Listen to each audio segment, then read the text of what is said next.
this unit, you're going to read a couple of articles about reciting, chanting, and singing in Buddhism. First, you'll take a look at an article by Li, who writes about how music is understood in the early legal books of Buddhism, those texts that are called the Vinaya, which are the rule books for monks and nuns. Because there aren't any real texts about music specifically in this time period, those early rule books, which contain a lot of stories about the lives of monks and nuns, are a good place to look for information about what people thought about music or the performing arts. By reading these old stories, Li tries to sort out how early Buddhists thought about the differences between reciting a text, chanting a text, and singing, as well as what they thought about music and the performing arts in general. It turns out that one difference seems to have to do with what the texts are about.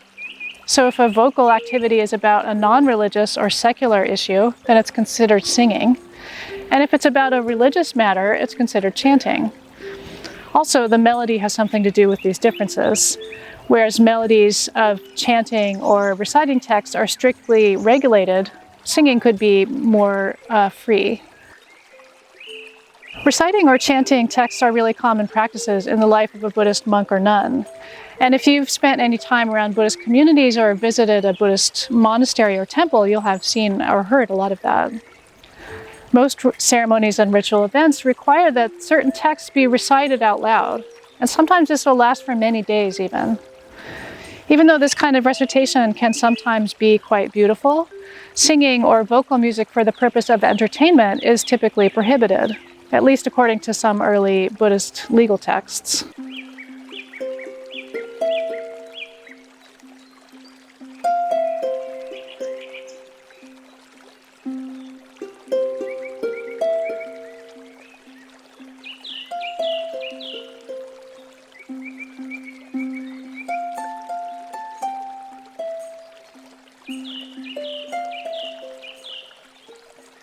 The next article you'll read is by Charlotte Eubanks, and this is an article about Buddhist scrolls. In this article, you'll learn about different ways that books are revered in Mahayana Buddhism, about what it means to read a book, and about how that's related to the embodied practice of circumambulation or walking in a circle. Eubanks starts out with what it means to read a book. Usually we think of reading as like a linear thing, meaning like we usually read. So you start at the beginning and you go through to the end of a book. But in this article, Eubanks is going to ask us to think about other kinds of reading, especially something she calls circumambulatory reading, which she ties to the spatial and embodied kinds of ritual practices that draw specifically on metaphors of circling, encircling, turning, and revolving. You'll read in this article about how the fundamental metaphor of the wheel in Buddhism is tied to the reading of a sutra.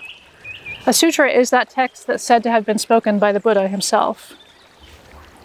Another important example of circular movement is circumambulation, which is the common Buddhist practice of walking in circles around a revered object. Usually that's a stupa. A stupa is a structure shaped like this that's meant to contain within it the bodily relics of the Buddha or some other holy person. Eubanks' argument in this article is that reading a text is like circumambulating a stupa. Some sutras actually make this totally explicit. So the Lotus Sutra or the Diamond Sutra, which are two texts that are really important in East Asian Buddhism especially, those texts actually say that they themselves are like a stupa. Remember that a stupa is something that contains the body of a Buddha. So the text is like a stupa, or the text is a stupa, and that also means that the text is the body of the Buddha. And this means that we should revere the text like we revere the Buddha or any other sacred object. And in other words, we should circumambulate it or walk around it in a circle. As the person circumambulates that object, whether it's a stupa or a text, that object is thought to be kind of alive. And as such, it's activating the potential for enlightenment in the person. And in that way, you can think that the text actually exists also in the person's body.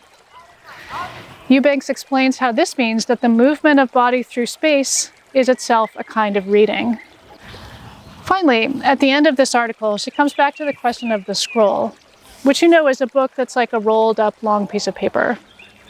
Her question is, why did Buddhists continue to produce their texts on scrolls when other kinds of books did exist and would probably be easier to read? I'll leave you to read on your own some of her suggested answers to this question. But I'll also ask you to think about this super cool idea of moving the body through space being like a kind of reading.